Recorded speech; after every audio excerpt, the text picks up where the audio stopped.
Screamers.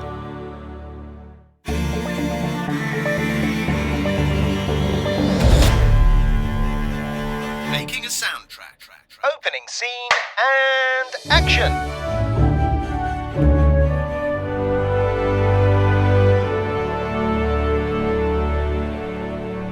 Yeah, so you can get it in front of him. Yeah, you sure about that? Yeah, great. Well, I've put a big 808 kick underneath it, and I've got the latest MIDI packs. So I think we should be. What, Dan? Should be pretty good. Oh, hang on, 1 sec. Oh, Hey, sorry, Gareth, you on the phone? I am. Yeah, just 1 second.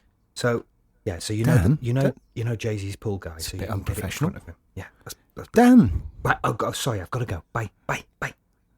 Yes, what are you doing? Sorry. What, I what was are you, on the what are you phone. up to? Well, So we're doing the podcast. Yeah, and it's all about the producer. So I'm being a producer. So I've got, I've made this amazing fat beat. I've got an 808 kick under it, latest MIDI packs, and I know a guy who knows the pool guy for Jay-Z, and he's just sort of going to give him the cassette. It's a shoe-in, mate. It's a shoe-in.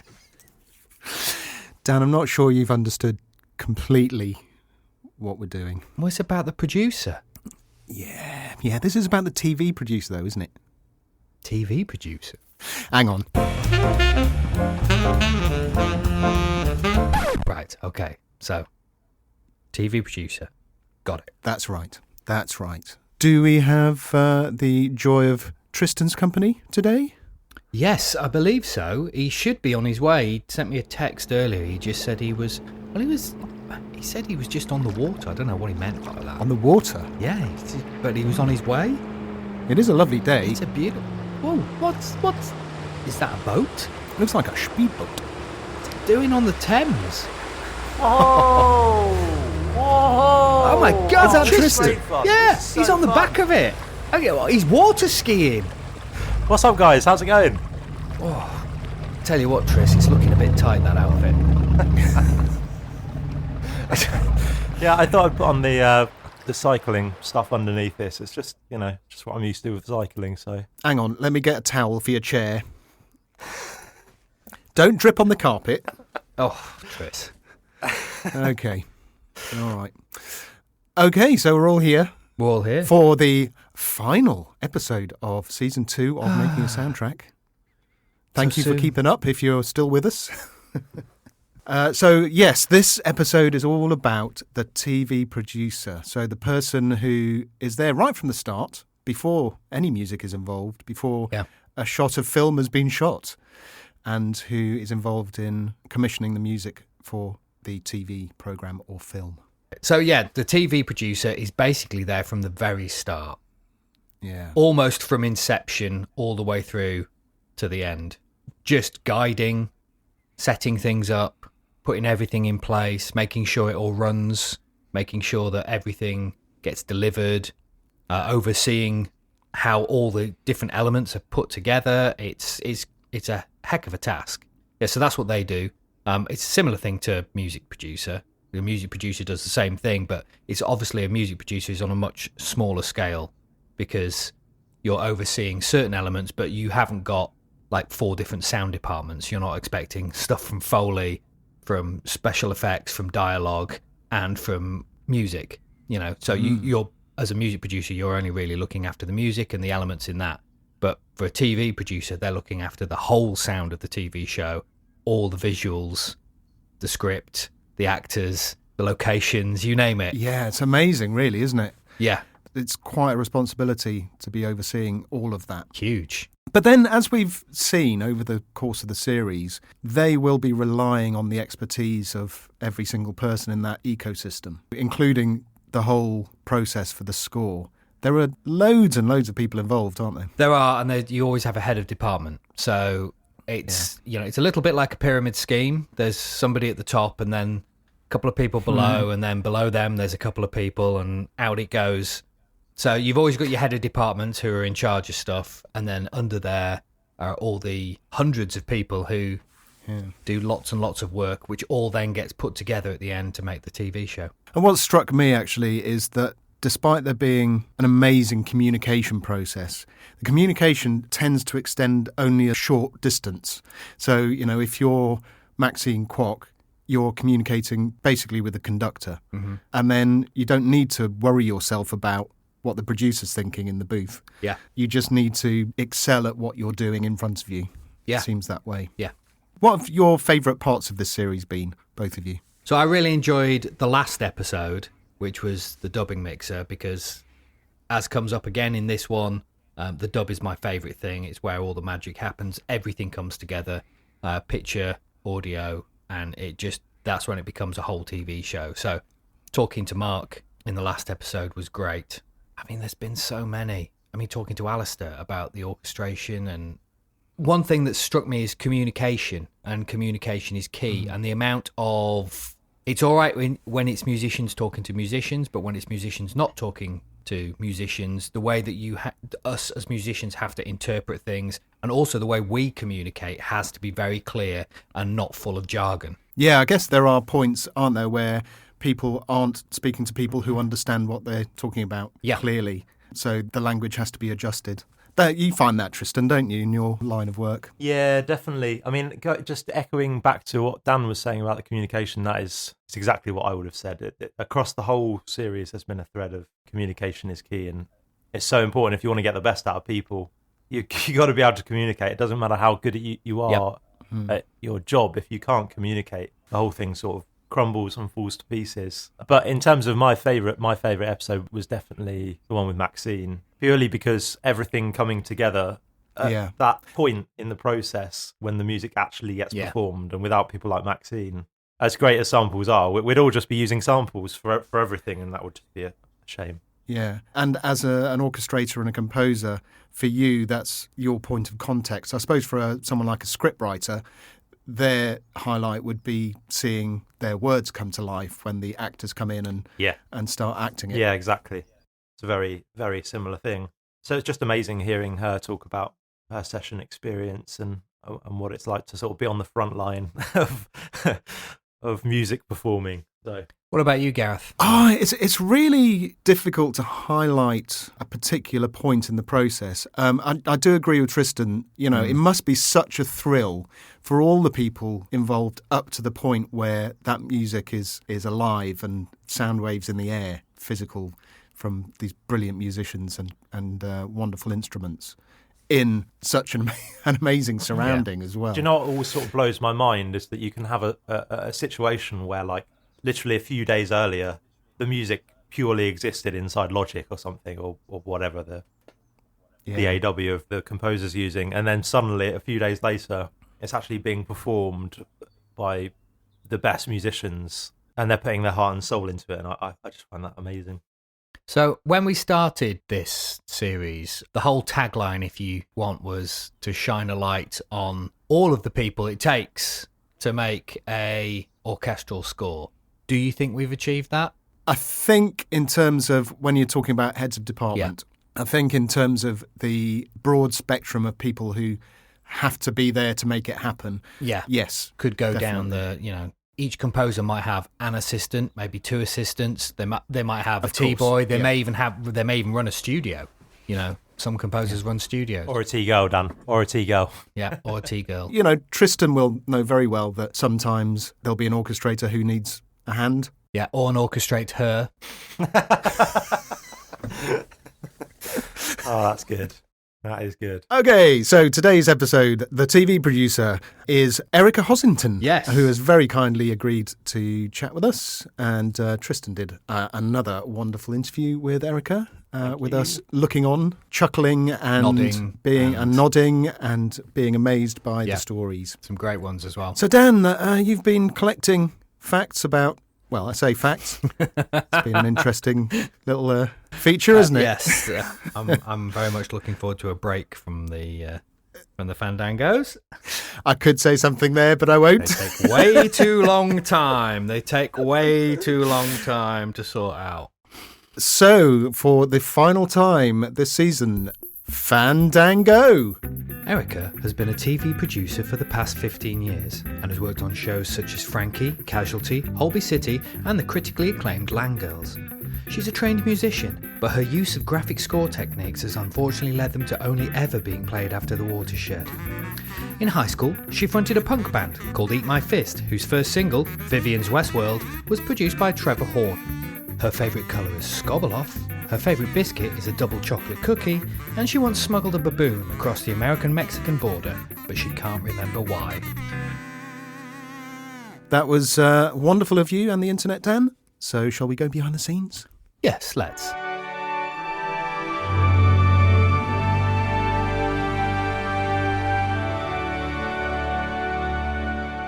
Thanks for joining us, Erika. In terms of a general overview, what does the producer of a TV series do? Well, that's like the $64 million question. What does a TV drama producer do? The question maybe should be, what does a TV drama producer not do? I was trying to think of a music analogy, as we're all musicians and talking on that level, but it's really quite hard because the producer really leads the production from the front, a bit like a general of an army, but on the ground. So you've got your people who are in the distance, if you like, the execs, the commissioners, the channels, everything in the background. But the producer is the person who is on the ground with the production, with everybody, leading that all the way through from the beginning to the end. And the beginning to the end is quite a long road because you start like music on paper with your words instead of your notes. And you have to make sure that your scripts are as good or as robust as they can be before you go into production, which is when the money starts to play. Exactly like taking music from the page into the studio with the orchestra. So it's kind of a really similar process. It's a creative process, but it's also a practical and pragmatic process, which requires lots of different skills. So if I give you an example, I've worked on both series and continuing drama, and the jobs are very similar, but also quite subtle as well in their differences. So on a series, you would start literally with the scripts, with the executive producer, maybe the director's on board or not on board, and then you go from there. You cast it, you put all your heads of department in, design, costume, makeup, location, and bit by bit you piece it together. You then set into pre-production where you do all the planning. You then go into production where you shoot and then into post-production. And the producer is there literally right from the beginning, right to the end. It's a wonderful job because it's really varied. No 2 days are the same, no 2 productions are the same. You could do a first series of something and then a second series of it, and it will be entirely different. Variety really is the spice of life, and I feel very fortunate that I'm able to do it because I absolutely love it. And bearing in mind you work long hours, you can be standing on a mountain at -9 degrees in Manchester in the winter, which I have done.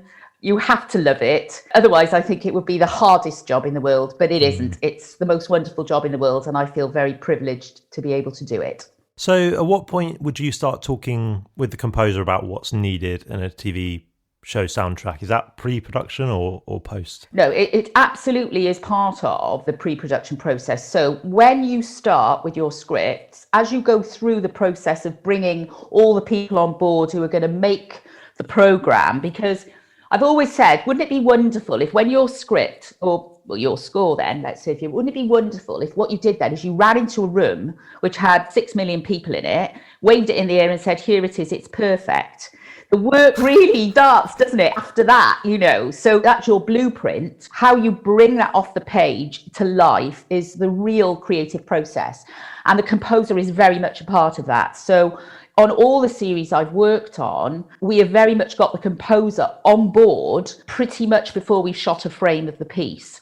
So we send the script to the composer and then invite the composer in for a meeting and see what the composer feels about the material, the characters, what the score should feel like, should sound like, you know, what the sonic language of the show is going to be, basically.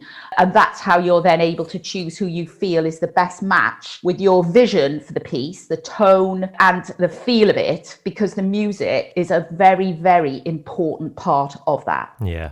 So, as we've said, there are lots of people involved in the making of an orchestral soundtrack. How do you get involved with the notes and revisions, and who do you communicate with? Well, I'm sort of a special case, I think, because I did a music degree.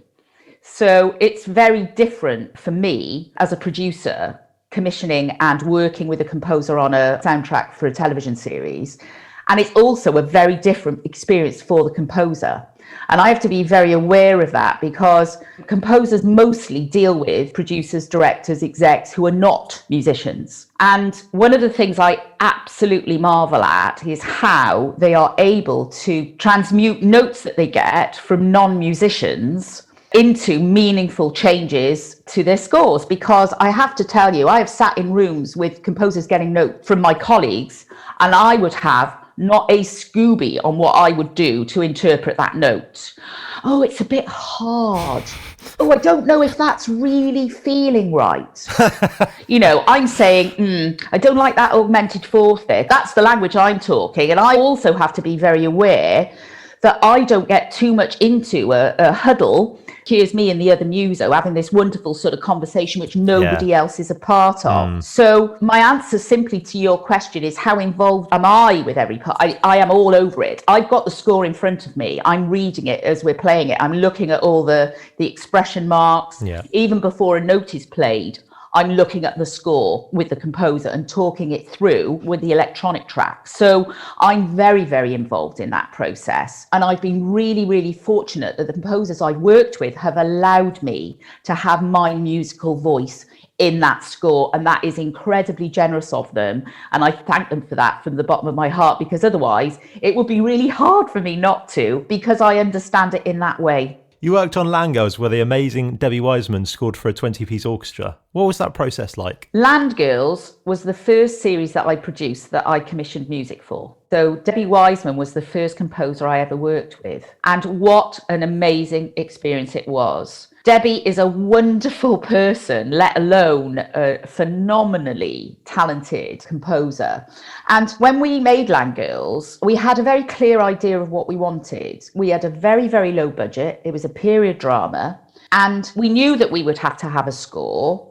Debbie came on board with us very, very quickly and wrote the theme, which we loved. We felt it really fitted. We had 4 different images, which were production stills from Powell and Pressburger films. And those 4 images formed the basis of our vision for the show. So what we sent to Debbie were the scripts and those 4 images. And because it was a female-led piece, she came up with this really, it was instantly memorable. I don't know, it's like a good headline, isn't it? Or a fantastic advertising slogan. When somebody writes the theme tune, which has got a fantastic melody, which instantly goes in your head and you can remember it straight away, it's a pure gift. And then you can't remember life before it. Do you know what I mean? It was always there. And that theme became such a part of the series and the DNA of the show. From the beginning, it was amazing. And we had the theme, so we used the feel, the tone, the sonic language of the theme then to inform the guide soundtrack that we put on the edit. So it was really sort of seamless. When Debbie was getting the material then and the cut programs with the guide on it, it was very evocative of the theme that she'd already written. And it made it a really joyous process for everybody, because nobody was at odds with each other. We were all working together, and her studio is in her home, which is just such a lovely place to go and listen. When we went to listen to the guide that she'd written in our spotting session, it was myself, the executive producer, Will Trotter, and the director, Steve Hughes. And there was no real effort required from any of us, because it was just so perfect. It was literally like, could we just start that a bit later? Or could we maybe bring this in here? Or, there were different sort of effects. Like, she had a lot of tremolo strings because there was a lot of tension in that first episode, and it was about the placing of that. And then when we went into the studio to record, I have to tell you, it was the most best day of my life. I'd never done that before. It was in Air Studios, which was just so exciting going there. And the whole experience, just listening to the players actually playing it, to the pictures, it was just wonderful. And Debbie has worked prolifically with Will on all of his programs, and it's such a happy collaboration. I can see why that happened, and it all started with Land Girls. That was my first ever trip into the studio with an orchestra. It didn't matter that there were only 20 players. I felt like the queen of the world that day, sat in the gallery listening and watching them. It was just wonderful. It's interesting, isn't it? Because just on a complete side note, the way the studio is just makes everything sound so much bigger than it is. I mean, a small number of players just sounds like double the numbers. So yes, it really, really does. And one of the big things that I always say to other producers about a score is that music in a drama has got the reputation of being expensive. And you know what? That's not necessarily the case. It's a common misconception. And in fact, the money that you invest or you spend on your score, I think you get far more value for that within your piece than, I don't know, if you had 2 extra actors or 2 extra parts in the show, or you had a couple of extra days filming. I think the value that it brings to a drama is worth every single penny. And so that would be my message to any producers listening. Please don't dismiss it out of hand in that you can't afford it. You probably can. You just have to be a bit clever in robbing Peter to pay Paul to make it happen. But the value that it brings to your drama is priceless. can we get that written on a placard and just have you walking around London? That would be brilliant. Honestly, if I told you what the budget for Land Girls was, your hair would curl because it was such a low budget. I look back now and I don't even know how we did it. We did it because every single person making that show wanted to make it a really good show. But the music was absolutely worth can you imagine that series without the music? No, it was absolutely intrinsic to it. I'm so glad that we did it and we insisted that it was proper recording, because that's the other thing where you can, again, musicians have a reputation for being very expensive, but there is no substitute for live players. And also nowadays, very clever ways that you can make that sound as if you've got a lot more players than you actually have. So producers everywhere, don't rule it out, always rule it in, is my message. Completely agree. You then went on to be series producer on Casualty and brought music back to the show, culminating with a score by Jeremy Holland-Smith using a 100-piece orchestra. What was your thinking behind that, and what do you think it brought to the episode? Well, this is actually a really long story. But it is a story I want to tell because it gives me a chance to do a fantastic name drop. So bear with me.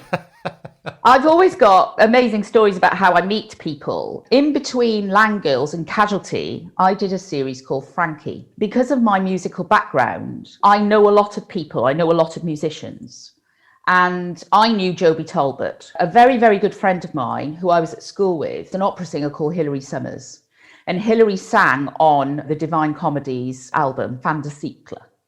And I met Joby through her. She did some singing for me and he was her accompanist. So when I was doing Frankie, I had this absolute dream that Joby might do the music for me. And Joby hadn't done television for a very long time.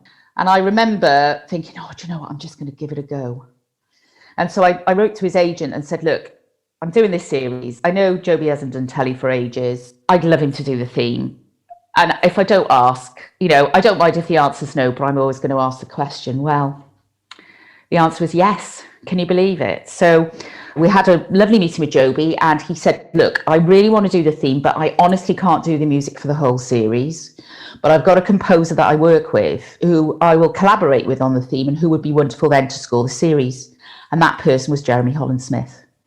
And so that's how I met Jeremy. And that's how I also discovered how a lot of composers work, because that wasn't my experience prior to that. So Joby wrote the theme, which was just fantastic and very Joby-esque. And we recorded it in Jeremy's studio in Bristol.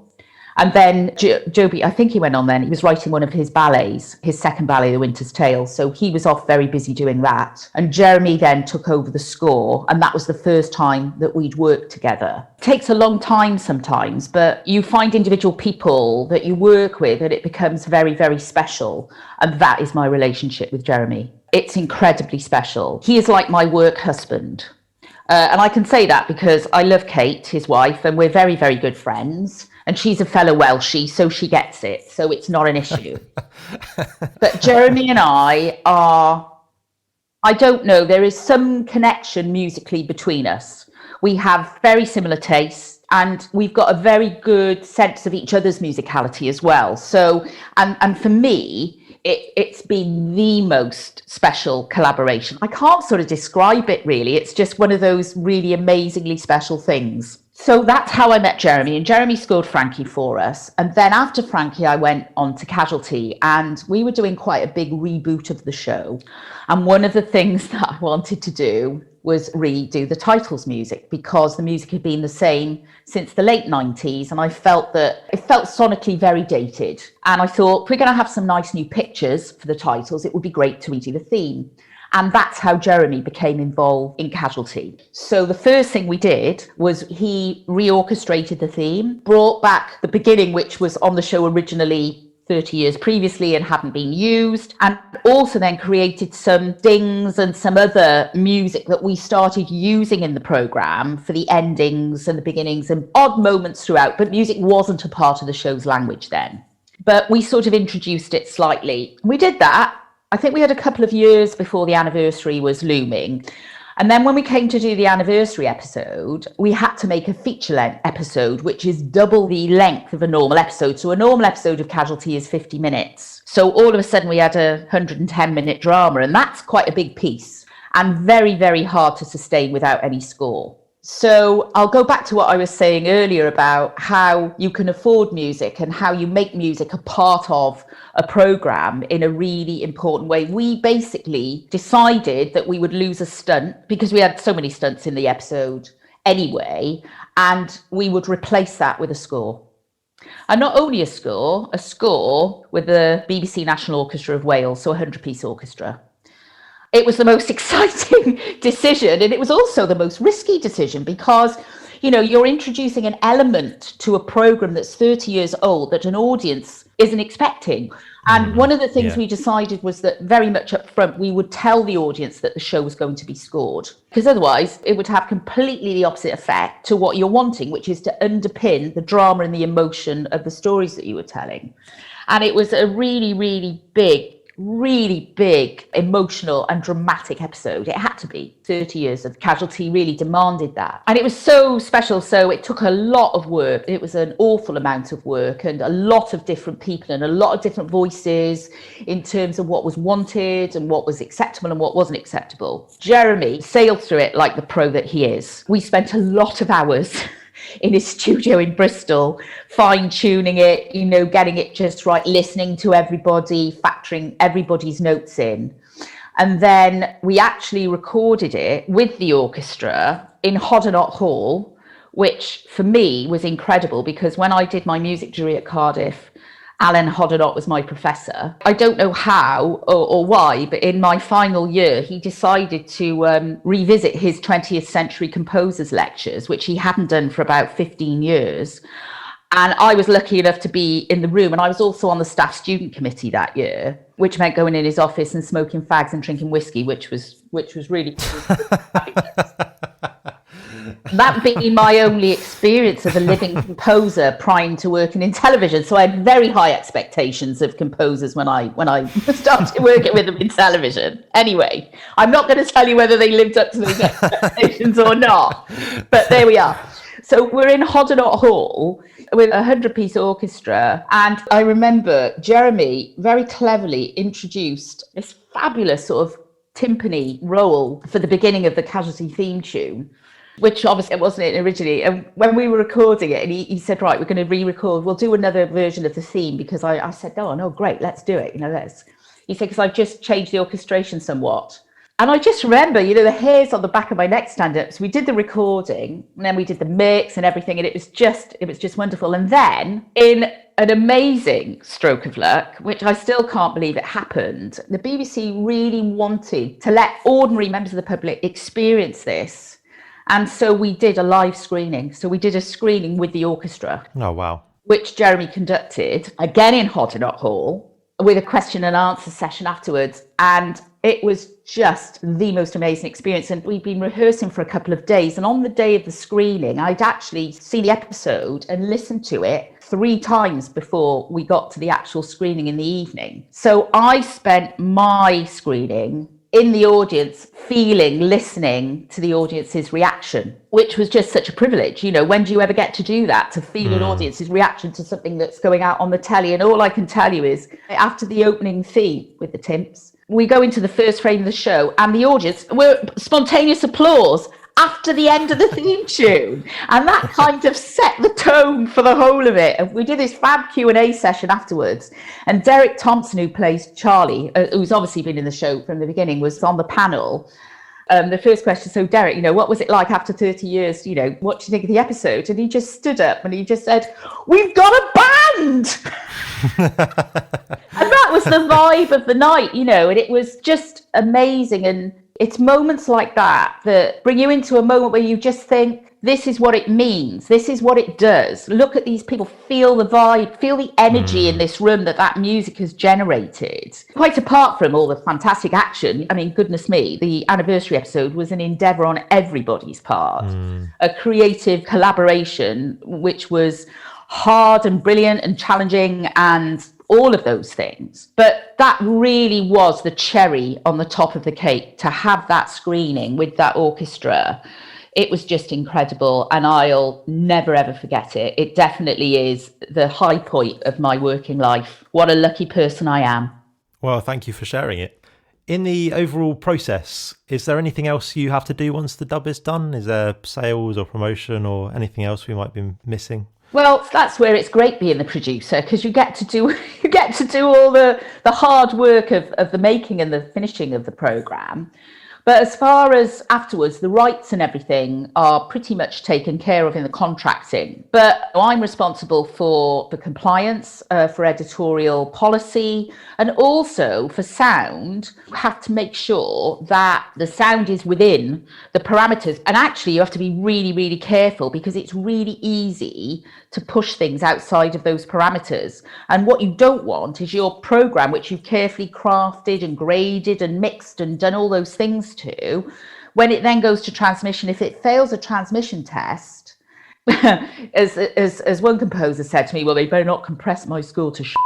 It really made me laugh. Sorry, I'm not supposed to say that, but that's a quote, because compression is, I mean, it's a word that I've come to loathe, actually. Compression flattens it out, doesn't it? It flattens out your carefully crafted mix. And believe me, one of the things that I was shocked about is how much time it takes. Two things. One, to get the actual mix of the score correct, and where it sits then in the layers of sound. So there are times where you have dialogue, effect, score, in that order, if you like. Sometimes it's dialogue, score, effects.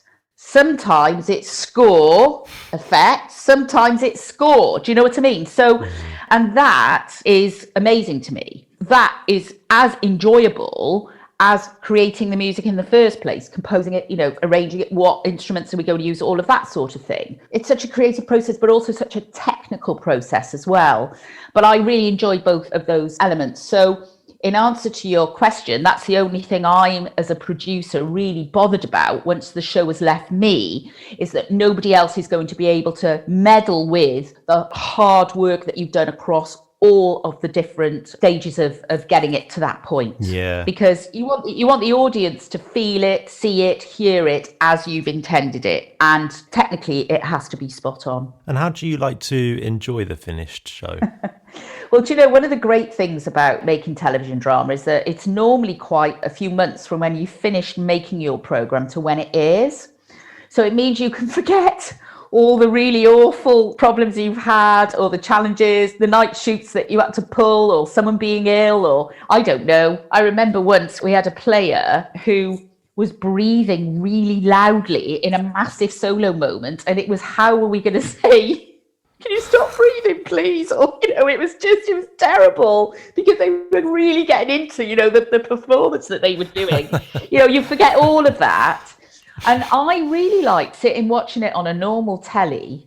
I've normally got Twitter up to see how the audience are reacting in the moment, because you want to know if you've hit all the right buttons. So it's really satisfying when somebody says, oh, I really hate this person. You think, you're supposed to, So it's quite an interactive experience these days, and that's changed. I've been producing drama since 2006, and that certainly wasn't the case with Land Girls, with those first couple of series of Land Girls. Social media wasn't what it is now. No. But it's just really, really satisfying. I remember Land Girls was originally meant to go out at 2:15 in the afternoon, and myself and Will and Steve really worked on our first two episodes. Steve directed the first two episodes, and we sent them to London for the head of daytime to watch. And we were all sort of like a bit, a bit nervous, first time he'd really seen anything that we'd done. Lovely fella called Liam Keelan, who's now head of Disney Plus in the UK.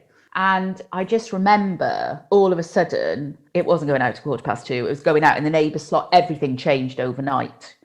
And then it won the Broadcast Award for Best Daytime Programme, and Ofcom praised it for taking daytime programming to another level. So that is one of the best things that can ever happen, and everything about it was just wonderful. I always remember sitting in the edit suite watching Steve's cut of those first 2 episodes of Land Girls, and he was right at the back of the suite, and I was there, and I literally, I don't know if it was relief, I don't know what it was, but I lost it. And I literally turned around and my face, I must have looked like a hot mess. I was crying. I was just, and he was like, oh, and I went, it's fantastic. There you go. And the score had a lot to do with that. It's so brilliant. You get so many great moments. And when I look back, pretty much all of my great moments have involved music. And what's next for you? And is Holby City going to get an orchestra? Well, wouldn't that be great? I mean, we did talk about after the anniversary. I think to do music in a continuing show is hard. So Casualty do about 43 or 44 episodes a year. There are 2 blocks filming 4 episodes at any one time. It's a finely tuned machine, and Holby make 52 episodes a year. So again, the same 4 episodes at any one time. It's very, very hard. And I think it would probably drive a composer crackers to have to create the score for that many hours of programming. The shows are doing it a bit, but I think to have an orchestra do it, it would be such a discipline. And I don't know if it would give the shows what you would ideally want from it, if you see what I mean, from a score. I think it might have the opposite effect of what you want. But I think it would be brilliant if we could do it. And if I ever went to work on those shows again, I would certainly be pushing for it from the front. You can rely on that. Well, thank you for joining us, Erika. It's been a real pleasure chatting to you, and we really appreciate you giving up your time to chat to us today. Well, thank you very much. It's been a pleasure for me to talk music with music people. That I can't think of a better way to have spent the last hour or so. Thanks ever so much for asking me.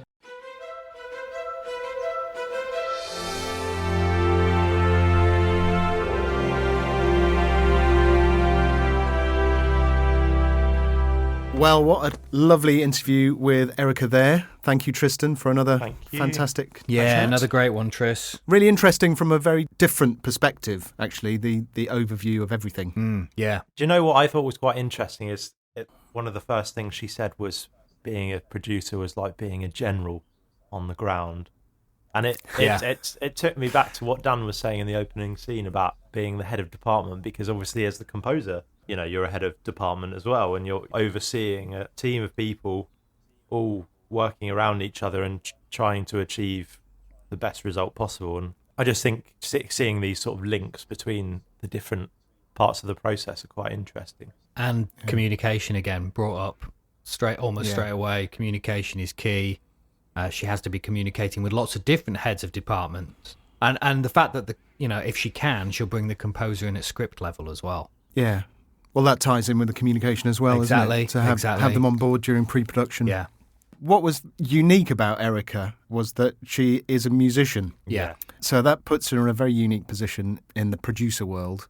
And it was really interesting that she was saying there is a risk there that she could get in a huddle with the composer, and that kind of flips it on its head. Yeah, you can't be too sort of excluding everybody else in the room, which is, goes back to what I said at the beginning. It's important that you can decode things that are said to you, but it's also important that you can talk in a way that includes everyone without excluding someone. I once worked with a director and I mentioned arpeggio once, and for the rest of the spotting session it was just arpeggio this and arpeggio that, and they obviously felt a little out of their depth, and I didn't do a good enough job of making them feel comfortable about talking about general moods, and they latched on to something that they thought was musical and just went with it.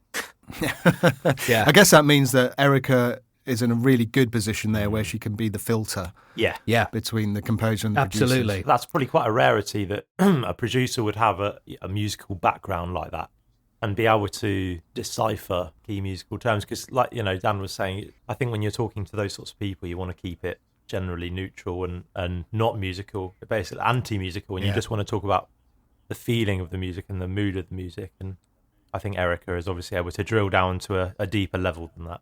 Yeah, definitely.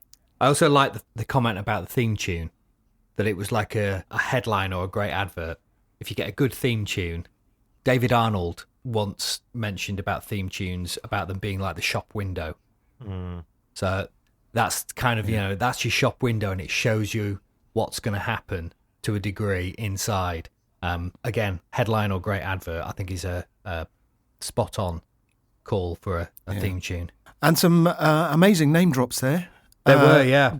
Debbie Wiseman, Steve Hughes, Joby Talbot, Jeremy Holland-Smith, Jeremy's wife, Kate, Alan Poddenot. A couple of those being previous Making a Soundtrack guests, of course. Yeah. Just what an amazing group of creative people that she lives around. It's quite something, isn't it? Yeah, yeah. I also thought when she mentioned the Casualty special and the length of it, I thought it was very interesting that she brought up that because it was a double-length episode, that was too long to go without music. I just think that's a really interesting thing. You can go so long, but then you can't. I mean, obviously now Casualty has the wonderful Justine Barker doing music for, and it's fab. It's fab. It really, really adds to the show. But yeah, I just thought that was an interesting point, the length that you can get away with without music. It got me thinking, and then every time I've been watching telly since then, I've been making a note of how long something is, where the music's used and stuff, which I haven't done for years. You do when you first start, don't you? You start thinking about how music is used.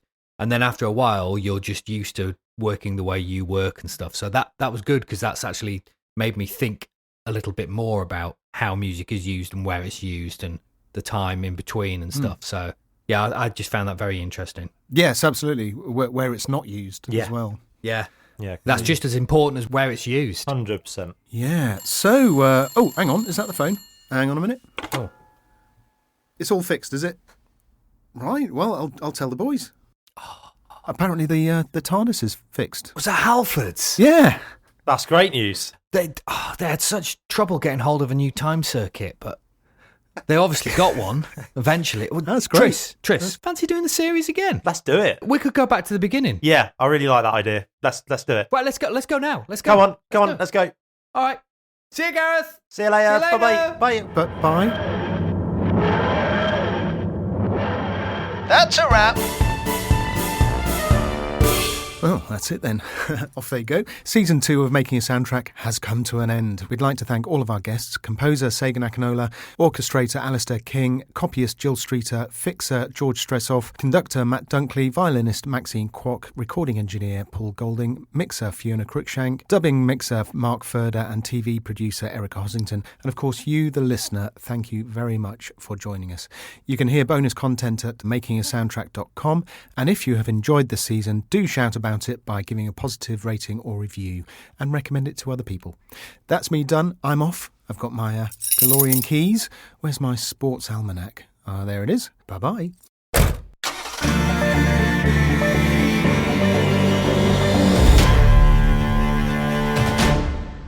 For the final time, let us pray. In 3, 2, 1...